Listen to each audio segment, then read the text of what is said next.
She'd be listening to what was happening on the radio, and again I thought, how can I get in that box? How can I get in there? I've got to be in there because I want my grandmother to pay attention to what I'm saying.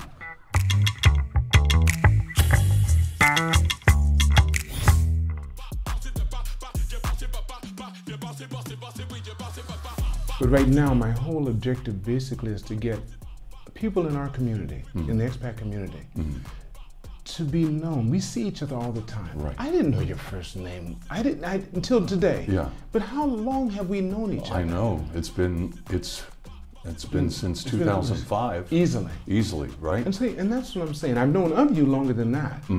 But just knowing you and seeing you, and you did an interview with me. Right. It was you were the first with podcasts. That's right. Wow. Yeah, going back to 2005. That's right, before people even knew what it was. Yeah, well, people started knowing because I was seeing people with white earphones. You know, when you see the white earphones, you know that's an Apple machine, right? There you go. And so I thought, well, those people have something in their ear. I have to be in the medium that goes into those white earphones. I need to be, how do I get into that? Wow. And I was talking with a friend at the time. His name was Wes, and he was general manager of American Airlines at that time. And he said, why don't we do something? You know, you're here in Tokyo now, you need to do a show. I said, I want to sponsor your show. That's how you came up with the Kamasami Kong. No, that's how I came up with the MetPod. You had MetPod at first. MetPod, Kamasami Kong goes way back. Okay. Goes back to my days in Hawaii. Well, before we get into that, yeah. Thank you for coming to the show. Thank I want to you. thank you for getting up early and wanting to come in here on a moment's notice. I mean, it really wasn't that much of a moment, but you decided to come right away, and that makes me feel so happy. Well, you're the man. You're the main man. The man. Actually, I have to say thanks to you because you appeared in my podcast. That's right. That was the first one I ever did. That's right. But that was just my voice. Yeah, that was. We were only doing voice. We were only doing voice in those yeah. days. And you've always had this deep, resonating voice. Did that start from birth? Well, from birth it was more like. Okay. But my dad had a really good voice, and I think I got this from him. And as we record this, it's his birthday tomorrow. Oh, well, happy Valentine's birthday to Day. your father. Thank you. My father in heaven. And my brother's birthday is Valentine. My older brother's birthday is Valentine's Day. So we share a little We share something in there. common. Yeah, Can you yeah. believe this? Your father, my older brother. But we share more than that. I'm sure. Where were you born? I was born in Hamilton, Ohio. Okay, and how long did you live there? Until I got drafted when the Vietnam War came. We're probably around the same age then, I'm sure. No, I'm kind of guessing. I think my hair is a little whiter or grayer than Mine's yours. just shorter than yours. Yours? You've done it right. It's all there. That's all naturally like that. You didn't dye any of it. Well, okay, you always okay. All right, you hesitated. Okay, my hairdresser takes care of me. All right, That's how that works. You have siblings? Yep, I have a brother and a sister. A brother near Cincinnati. Okay. And a sister in Nebraska. Are you the first child? Yeah, first child. So you led the whole campaign. Yeah. All right. So you lived there till you were drafted. How old were you when you got? Because I got drafted too. Oh, really? Vietnam, yes. How old were you? Right during the Tet Offensive. It was 1969. Oh, I was drafted. So you were a little bit older than me because I was drafted in 70. Oh, okay. And went in 71. We were very close. Yeah. Do you remember when they were pulling the numbers out of the barrel? I was number 6. I was number 7. Unbelievable. Are you serious? I swear to God. But and you in a big city. I was big in the university at that time. I was in college. Yeah. My Okay. first year in college, they pulled 6. I knew I was going to go in. Yeah. So I went to the recruiting office, saw all the branches. Everybody wanted me except for this one guy who looked like he was in a suit. The Air Force. So I said, I want to join this branch. He said, get in line. Everybody's trying to get in the Air Force because you had to test to get in. Right. There were about 25 of us. 2 of us got in. Well, my story is that on the day that I was supposed to go to the post office, you're supposed to show up at the post office and you go through whatever physical You in a small town? This is Cincinnati. Cincinnati, but where? Cincinnati. Oh, I forgot the area. Okay, but it wasn't right in the big city? Yeah, just on the outskirts of the big city. Okay. And I was supposed to go, and I thought, I was 19 years old, a hippie. I thought, I really want to get messed up before I go, because I don't want to pass the physical test, right? So that night, I drank some tequila. It was a long time ago. And then when I woke up in the morning, I drank some, I forgot what it was, but it helps you clean out your system. Okay, all right. You know what I'm saying? Okay. So I thought, I'm totally messed up now. I'm ready to go downtown. I'm ready to go to the post office. I'm ready to take that physical exam, because they're going to look at me and say, you are a mess. You're a wreck. Get out of here. Opened the door. There was like 1.5 feet of snow on the ground. No cars on the street. Nothing is moving. Turned on the radio and they said the post office is closed. The schools are closed. Everything was closed. So there I was, a complete mess. And everything was closed. It opened up the next day and I thought, should I do that again? No, I'm not going to do that again. So I went, I got drafted, got into a small plane. They flew me to a place called Fort Leonard Wood, Missouri, where I had basic training. You were in the Army? Yeah, Army. Okay. Yeah. I didn't know what was going on. I hear you. You know, I was just this young guy and I was like, what? I'm number 7, I have to go to the post office, I'm drafted, I'm in a plane going where? And of course, you get to the place where they give you the haircut. And he says, how do you want it cut? I said, well, little extra on the sides. He said, sure. Bzz, bzz, bzz. I'm sure they have fun with that. They do. They do. So let me ask, so when you went in, prior to doing that, going through school, what was school like for you? Like, did you like sports, or were you more academic? More academic, and sports. I was in broadcasting. I was going to the Miami University, and I was studying broadcasting. Well, what about in elementary? When did that? I'm trying to get to the base of it. Oh, the base. What did your father do? My father was a pipe fitter. Okay. It had nothing to do with Did your radio. mother work, or was she? My mother worked in a camera department in a department store. Okay. I forgot the name. Did you do well in school? Like, were you getting good grades and stuff? Oh no, I wasn't getting good grades. No. In elementary school, you didn't? No, not really. Junior high school? Oh, not really. But in junior high school, I was on the trampoline team. I did they excel. Had trampoline. Yeah, I was a jumper, and I was on the diving team also. They go to hand in hand, right? Yeah. Is that right? So what was one of your hardest dives? Hardest dives was what they called a Pepsi Cola. What was it? Pepsi, you remember the Pepsi bottle has kind of the twist to it? Right. So it would be 1.5 with a half twist. Straight in? Straight in, Whoa. yeah, 1.5. I could nail that one. And you'd be this far from the board? Or did you dive off a board or platform? Oh no, a board. A board. Yeah. 5 meters? Or 3? 3 meters. 3 meters, yeah. Okay. Look at you. I was a diver. That's what you did. And so what'd you do with your extra time, like in high school? Did you get into broadcasting then? Yeah. I started this whole thing from my bedroom when I was about 13 or 14 years old. I was interested in broadcasting. And why? Well, another case where I used to see my grandmother when she would babysit for me. She had a big floor model radio. I mean, from the floor up to there. It was all radio and speakers, right? I know, you remember those? I remember those, yeah. Philco, I think it was a Philco, and right. You could get shortwave on it and everything. And I would see how she'd listen to that. She'd cock her head and she'd be listening to what was happening on the radio. And again, I thought, how can I get in that box? How can I get in there? I've got to be in there because I want my grandmother to pay attention to what I'm saying. Not that she wasn't paying attention, but I just realized that she really loved what was coming out of that box. And my dad too, he was a big radio listener. And we would go for long rides and I realized that's where I want to be. And so I built my own radio station, my first station. I became a ham operator. I learned how to do the Morse code, which is CQ. Right. I can still do it. Okay. But then... That's where your interest led you. You were just really into that. I was into What about it. the voice? The voice, as I said, I got it from my dad. Okay. So I have to say thanks to him. So they didn't think it was special when your grandmother listened to you try to do your stuff on the radio, or did she? She couldn't hear my station. She lived too far away. Okay.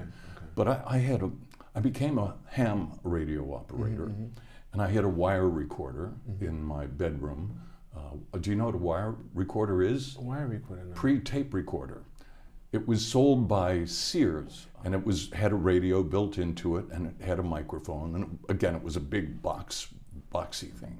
Okay. And you recorded on wire that was about the thickness of a hair. You recorded on wire? Yeah, you recorded, but this is pre-tape recording. Was it expensive to buy?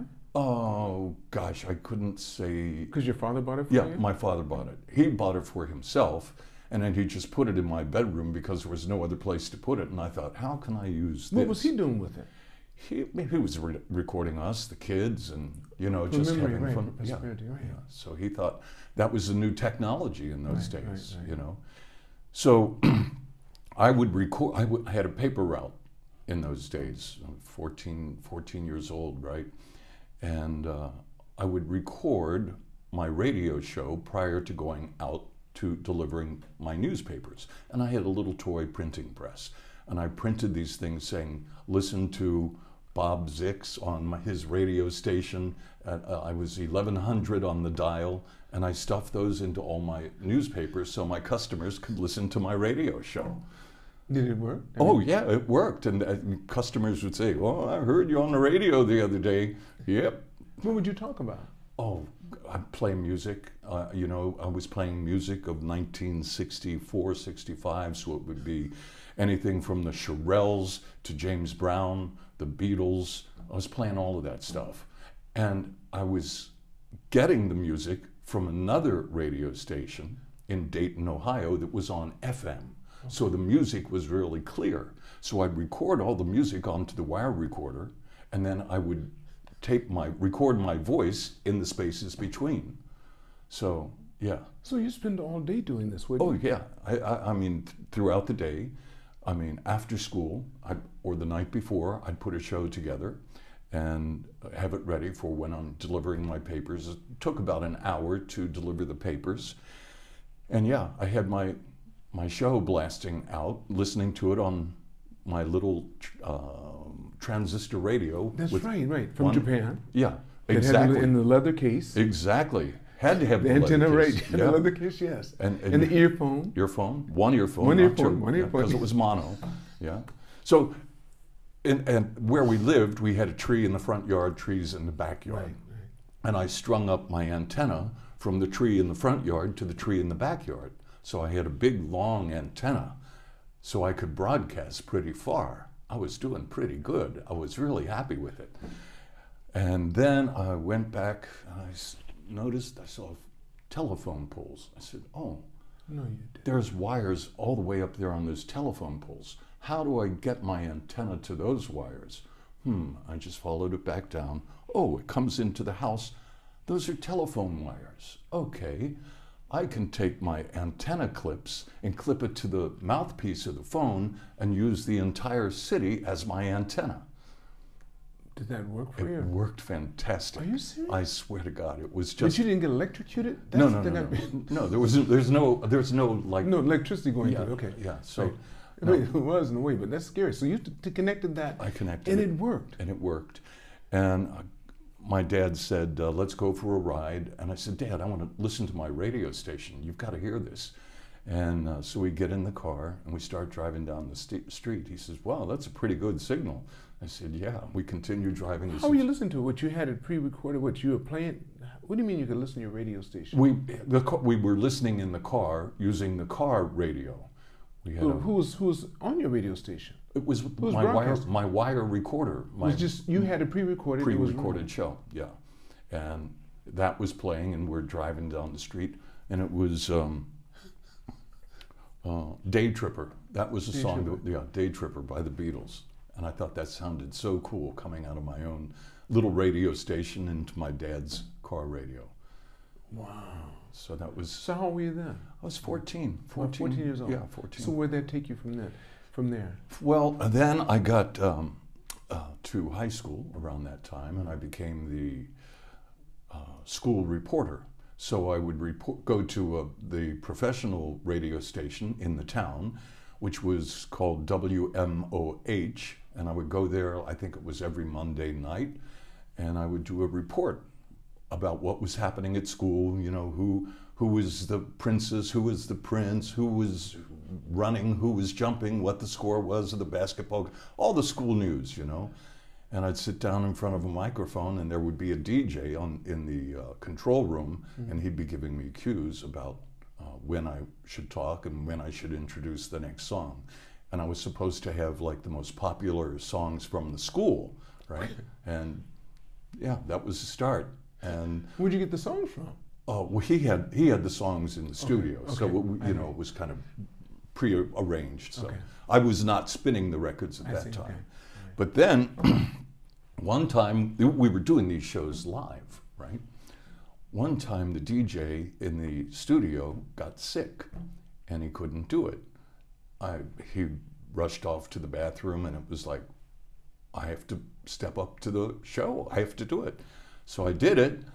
And the next thing I knew, the manager of the radio station said, that was pretty good. How would you like to do a shift on Sundays? Sundays? Oh, okay. What time?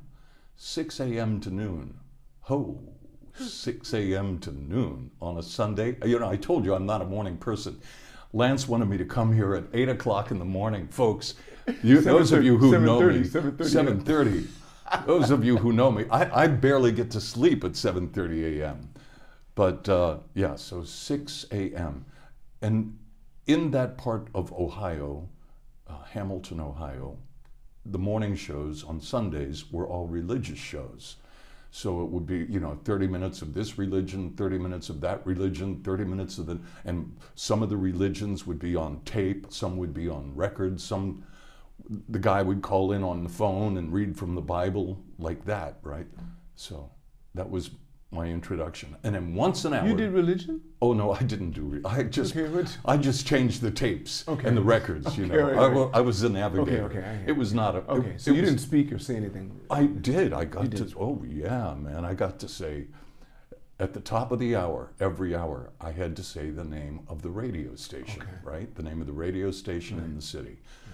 So it would be, this is WMOH in Hamilton, Ohio. And that was it. That was it. But yeah. Beautiful. So then from there, you go into college. Yeah. What happened in college? Besides being drafted? Yeah, besides being drafted, I took as many broadcasting courses as I could. You knew you were going to be a broadcaster. I knew that that's the direction I wanted to go. And I joined the broadcasting club at Miami University of Ohio, and they made me president right away. So I was like, wow, I'm the president of the club. And the only reason was because I had experience doing radio in two nearby radios. I was working at two stations at the same time, one in Hamilton, one in Oxford. So after I finished my show in Hamilton, I'd drive like a bullet to Oxford, Ohio, where I would do an evening show. But these are both paying jobs. Oh, paying jobs, yeah. Okay. Oh, paying. Well, let me put that into perspective. Okay. $1.25 an hour. But at that time, wasn't that minimum wage? Yeah, that was minimum wage. Minimum wage, right? Yeah, that minimum wasn't wage. That bad, yeah. For doing something you love to do. But you covered your gas costs. It did cover the gas cost. Didn't cover the tickets that I got for speeding, though. Sure did, yeah. I was flying, man, back and forth. Did. That was a lot of fun, but it was crazy. It was just crazy. Because on one station, I was doing like a top 40 show, you know, playing all of the hits of the day. And at the college, at the station in Oxford, a college town, I was playing psychedelic music. So I was playing like Jimi Hendrix and The Doors. The Doors, yeah, Right, all of those groups, the Blues Project. Right. Yeah, and P-Funk. P-Funk, oh yeah. Oh. Hey, Bootsy was in there, yeah. Bootsy's from Cincinnati. That was in the 60s, yeah. You're talking 60s now, yeah. Bootsy's from Cincinnati. Oh, is that right? Yeah. Okay. Well, I had a chance to meet with him when he came here to Japan. Oh, he is a sweet, sweet That's what man. I hear. That's what I hear. You know, because this new group with what's his name? That did. He's Filipino. Bruno Mars. Bruno, yeah. And the other guy he's with. Their group. Anderson Silk Paak. Sonic. Anderson Silk Paak. Sonic, yeah. Silk Sonic. Bootsy's the one that called it Silk Sonic. That's right. And they got. I know that. I know Yeah, that. yeah, that's and right. they said they took it because he was the one that basically gave them the name. Yeah, but yeah, brother. Bootsy Collins with you, baby. There you go. There you go. He is so sweet. He came here to Japan, and you know, there was security to when after the concert, people wanted to meet him, and they would go in kind of quick, and security would pull him out. And I was wondering why there was so much security. And I realized after we got in there and we started talking, he was together with his wife, and we started talking about Cincinnati chili, which is something that, you know, once you've tasted, it's like a drug. You've just got to have more. And we got into a conversation like that, and you know, the security guy is kind of looking in, and Bootsy said, "It's okay, it's okay." He was so sweet. We wound up staying backstage. We were the last people to have an opportunity to talk with him, but he was such a sweet guy. I've always found that the bigger they are, the sweeter they are, the nicer they are. I find the same thing. You know, That's so true. it's really so true. That's so true. Am I being nice to you now? You're always nice. You're always nice. Tell me this. So Vietnam, did you ever go? What did you do in the service? What was your job in the military? A broadcaster. Yeah. I did Good Morning Seoul in Seoul, Korea. So after boot camp, You never went to Nam. never went to Oh, Nam. you're lucky, like me. You didn't go to Nam. I went You to- were in the I Air came to- Force. I came here, yes. So like Dan Smith, our friend Dan, right? But I think he went once or twice. Did he? He didn't really have to do any fighting, but he said he spent time going there for some reason. On the final day of boot camp, they were, you know, the drill sergeant had the paper with everybody's name on it. He said, "You're all going to Vietnam. You're all going to be going to Vietnam, except for that one, that one P-boy in the back. You going to Korea? You're going to be 71 R20? 71 R20. That's a broadcast specialist. What kind of job is that?" So everybody went to Vietnam. Except for you. Except for me. I'm a trained killer, Lance. Right. Be careful. Be careful. I'm a trained. I learned how take you out, to. right. I learned how to throw hand grenades and, you know, do the. So you never had to go, and you stayed in Korea for how many years? I 3.5 years. I re-upped. I decided to re-up while I was in Korea. I mean, I had a great job. I had a fantastic. I was doing television news at night, you know, in short pants, tucking my hair behind my hat, or greasing it back, you know, because I was trying to wear long hair as much as I could. Right. And I was doing radio shows, and I was doing radio shows on Korean stations too. I was invited to go to various Korean stations with DJs, and I don't know, we just talk about anything. With a guy named Lee Jang-hee, Kim Se-hwan, Kim Serena. Some of your listeners will recognize Did you those learn names. Korean while you were there? Did you learn to speak anything? I can speak a little bit. I can still read Korean. Oh, really? Yeah, it's you know, you can learn how to read Korean in a flash. Actually, my Rosetta Stone for Korea, learning how to read and write Korean, was a Coca-Cola bottle. Yeah, I'm sitting in the park, Namsan one day, and there's a Coca-Cola bottle in the trash bin, and I looked at it and I thought, ko, that I see how that works. That's ko, ka, so I can see the k sound, and then I could see the o, la, ko, ka. Oh, in ko, Korean. So you're saying la. it was in Corolla. It was in Korean. Yeah, but above it was English. English, okay. So I could see the correlation of how it worked. So it was a Coca-Cola bottle, and I thought, lights started going off, because prior to that, you know, when you arrive in Asia and you look at the signs, it's like everybody says chicken scratch, right? But suddenly, I was reading the signs. Yakguk, that means drugstore, like that. Okay. Kim, I could read the word Kim really easy. And then I realized, if I apply myself, I could probably learn how to read this and within 30 minutes, I was reading Korean. And you can do it too with Kamasami Kong's brand new Learn How to Read Korean. You can set that up. We can do that. You want to do it? We can make some money doing it. We make some money. Just learn to speak Korean. So after that, so you stayed there for 3 years. You re-upped. Yeah. To stay into. Did you get to stay in Korea? Yeah, I got to stay in Korea for 2 of the years. So that made 5 years. Well, no, 3 years altogether. Okay. Because I was supposed to go home after 2 years. After 9 months, they said they were going to let me go home after 9 months. But between the time I arrived in Korea and about my 4th month in, I received a letter from my dear wife at home. Oh, you were married? I was married, okay. Yeah. I was married, and she said, sorry to let you know about this, but I fell in love with the neighbor, and it's all over for us. So you didn't have kids? I did. How many kids did she have? I have 1 kid. By her? By her, yeah. Okay. And he is doing fantastic. Oh, that's beautiful. He's a surgeon, a laparoscopic pediatric surgeon, working at a hospital in Norfolk, Virginia. He has 2 kids. I have 2 grandkids with him. When was the last time you saw him? Oh, just before the pandemic. They all came over. Well, say hello to him. Talk to him. Hi, everybody. Ashley, Caden, Bob, May, aloha. That's beautiful. Yeah. And I have a daughter also. Oh, you do? Yeah. But by the same? No, by a woman I married in Korea. Okay. And she's living in Redding, California. Okay. And her name is Hey Aloha Nani. You have to say hello to her. Aloha, hi sweetheart. And that's beautiful. Yeah. So you have 2 kids, a son and a daughter. Yeah. Does your daughter have children? Yes, two children. And your son has 2 children? Yes. Wow. So yeah. I have to say also, aloha hawk, hi halona. So you gave them Hawaiian, you gave her a Hawaiian name? Yes, because she was born in Hawaii.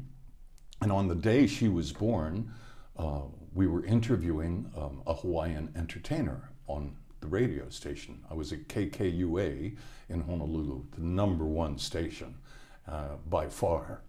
And I had the #1 radio program there by far. It was on every night from 7 until midnight. I'll tell you more about that. What year was that?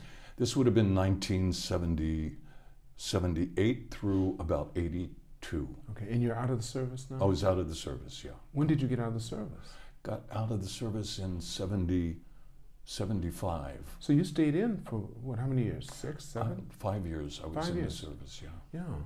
Yeah, and my dad said, I don't know how you did that, but you came out smelling like a rose. Was reading through Billboard magazine, and back then Billboard was the magazine that you would use to find jobs. I mean, it was before the internet, right? They had a classified section in the magazine. And I saw this ad that said, how would you like to live and work in the most beautiful place in the world? Honolulu, Hawaii. And I thought, definitely, that's where I want to go. Honolulu, Hawaii. Are you kidding me? Sure. So it said, send tape and resume, right? Tape, you send a tape recording of your last show and you have your resume. And I thought, this ad is going to get a lot of responses. How do I stand out? Got an idea. So I went to a stamp store where they sold all kinds of foreign stamps and other stamps. I put American postage on it so it would make it through the mail, but I put all these other stamps on it just to make sure that he would see it first. And I put my tape and resume on the inside, and he opened it right away. He called and he said, I got a place for you. How soon can you be here? I said, well, I probably need about a month to get things going. He said, oh no, I need you next weekend. Okay, so I went home, I told my wife, and I said, we're moving to Hawaii. When? Tonight, as fast as we can. So we started packing up and said goodbye to the waterbed, goodbye to all the furniture and everything. So we're just going. We're going to go. You just went? Yeah, and we went, and the interesting thing was, the DJ, his name was Lan Roberts, insanely popular, especially in the Northeast, moved to Hawaii and then moved to Taiwan. Anyway, he said, how will I recognize you when you come out of the gate? And I said, I'll be with an Asian woman. He said, everybody's with an Asian woman. In Hawaii. Right. In Hawaii, That's right? So anyway, that was my introduction. Right. Yeah. So tell me, what took you from Hawaii? Did you leave from Hawaii and come to Japan? Was it your next move, or did you go back to mainland again? No, did not. I never went back to the mainland. Never. From Hawaii, you never went back. Never went back. So just to visit my kids or my dad. Right. Mm-hmm. So you mean since Hawaii, you've never been back? What year was that? That would have been 1976. You haven't been back. I mean, to live since '76. Yeah. No, I've lived. I was in Hawaii from '76 right on through. I think I sold my place. I sold my home in Hawaii 2000, about 2008 or 2009, and for a while there, Lance, I was doing shows in Tokyo, I was doing shows in Osaka, I was doing shows in Taipei and Honolulu, and for 18 years, I was flying every 10 days to one of those cities. Were you still married then? Barely. Okay, that's kind of, Yeah, because it was. I can imagine. It was a lot of stress. 18 years flying 747s, Honolulu to Tokyo, Taipei, and of course when you get off in Tokyo, you have to change to, I was flying Japan Airlines at that time, and then you'd have to change to JAA Airlines to fly to Taiwan, right? There was the other guy in the USA who was the fly jock. He was the fly jock, but I was the fly jock in Asia. About 2005, and I arrived on the ground, decided to become a resident of Tokyo because I thought I've had enough flying. I've done more flying than. But you weren't married now. No, I was no longer married. Okay, no longer married. And you decided by yourself you're going to be a resident. Well, I discussed it with my accountant in Hawaii, and I told her what I want to do and what my plans are, and she said, well, if that's where you want to be. I said, yeah, I do. I love Tokyo. I really, really love Tokyo. The infrastructure, I mean, the architecture, the people, everything about Tokyo, the food, the restaurants, the opportunities, everything was here that I wanted, I loved, and I needed. The fashion, the scents, the cars, it's all here. Do you still feel that way now? Oh, I definitely do. And I mean, as we watch this, there's this new building going up across from the Russian embassy, right? That's right. That, I mean, 3 towers. You see what's happening in this city. It's so dynamic. Isn't it? And how it's all connected, with the subways and the trains and the monorails and everything. You can get anywhere and do anything without owning a car. People would say to me, how could you leave Hawaii? I mean, paradise. Hawaii is paradise. Well, it wasn't easy because I still have a lot of friends there. And you know that I love you and I would love to come back. But with this skin, I developed melanoma. Oh, did you really? Yeah, developed melanoma. So my doctor said, and I'm cancer-free now. Okay. I've been cured. Or for how long? Since I had it?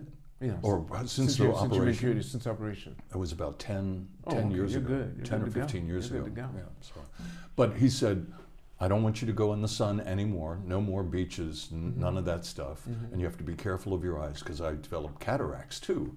As a result, we used to go out on the waves every day and we didn't put any sun cream on. Back in those days, yes. you didn't put any hats on or anything like that. You had to be a man. Yeah, right. Tell me about it. You needed a tan too. Yeah. Right, you had to get a tan.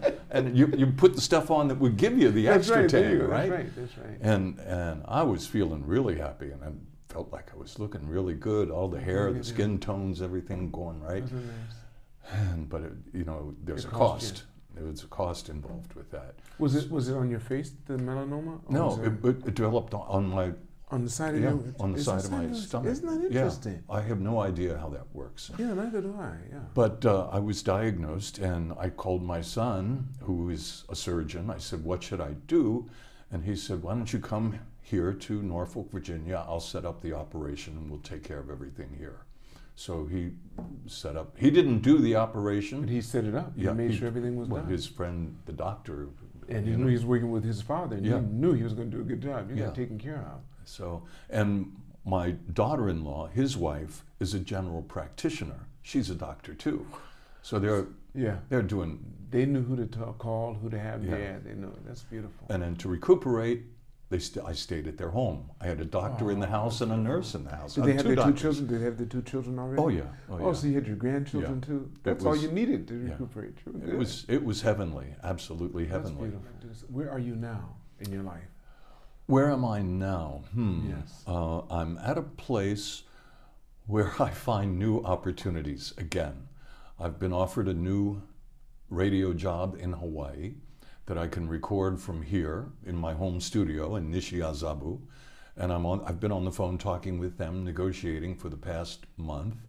And we want to start up probably in spring. This is unofficial, but you're the first to get this information. I haven't told anybody else yet. And I can't say the name of the station yet, but I will be able to say soon. What else? I've been offered Avex records, you know. Ernie's daughters were working with Avex for a while. You know them too, right? I do, yes. And so they've asked me to do a series of record albums where I'm the DJ between various J-pop hits from back in the day, from back in the, you know, when J-pop was so hot in the early 80s. J-pop was it. Yamashita Tatsuro, Kubota Toshinobu, Anri, Matsutoya Yuno. I did an album with her way back in about 1981 or 82. She was just a young little girl who had a great voice. And we did an interview first, and then we wound up doing. I'll send you pictures. I have some pictures. Let me see if I can get Anri on. I'm going to contact her. Oh, Anri, I'm coming for you to get you on this podcast so we can do it. I'd love to have Anri on. And she is a lovely person. Most definitely, she really is. Crystal K too. Crystal K. You're bringing up all the people that should have on. You know, that's right. Crystal K is another good person. She'd be good on this. If James Brown were still around, I'd bring him into your program because we became. Is that you became good friends? I mean, he came here a lot during the end, and we became good friends. He, you know, in the radio stations, we have like a template, a piece of paper, and it says, "Hi, insert your name," and you're listening to Kamasami Kong on FM 802, right? And if you would do it, you'd say, "Hi, I'm Lance Lee. You're listening to Kamasami Kong on FM 802." And most of the artists just kind of read it like that. Right. And I gave it to the paper to James, and I said, "Could you please do this for me?" He said, "I don't need no paper. I don't need no paper. I'll do it my own way. I'll show you how to do this." "Hi, this is James Brown, and you're listening to Kamasami Kong. Kamasami. Hit the button, and you got to get something. Hit it, Kong. Hit it, hit it, hit it. Ow!" And it was like, yes, that's the way to do an ID. So after that, every time an artist came to the studio and I would give them that template, I would say, and I had the button. I had James right there on the button. And they would say, "How do you want this done?" I said, "Well, let me show you how this guy did it." And I'd play that sound bite, and they were like, "Oh, yeah, okay, now I see, got it, okay." I said, "Well, step up to that." And I got some of the best IDs. I bet you would have, yeah. James Ingram. James Ingram. Oh, he has a voice. What a voice, huh? Yes. You remember that song called "Yamo Be There"? Yamo Be There. And at the ending of that song, how he was hitting all those high notes. Yes, I mean, like whistling, right? Yes. When he did his ID, he said, "I want you to play this right after you play that song. I'm going to hit those notes for you." And he did it in the hallway. We recorded it. And I put that on Tokyo FM. I was working at Tokyo FM at the time. Those are memories, aren't they? Oh, man. So many, Lance. I can imagine. See, so that's why you're going to be on. You have to promise we'll do this again. Whatever you like, you know. That's what I hear. That's what I would hear. I just live down the street. That's all I need to hear. You know, absolutely. How would you like to end this podcast? By saying thank you very much for the opportunity to having been your guest on this exciting new podcast that you've created. And I look forward to returning again. And to all of you who are watching, thank you very much for watching. And I hope you'll watch Lance every time, because Lance is the man with the plan. Got the counterfeit dollar in his hand. Lance Lee, thank you very much. Thank you so much. Truly, thank you so much. Kamasami Kong. And you got to say it right. Kamasami Kong. Yes. All of you watching this podcast, Make sure you remember, it's all on loan. Continue to reach for the stars. And you're too blessed to be stressed.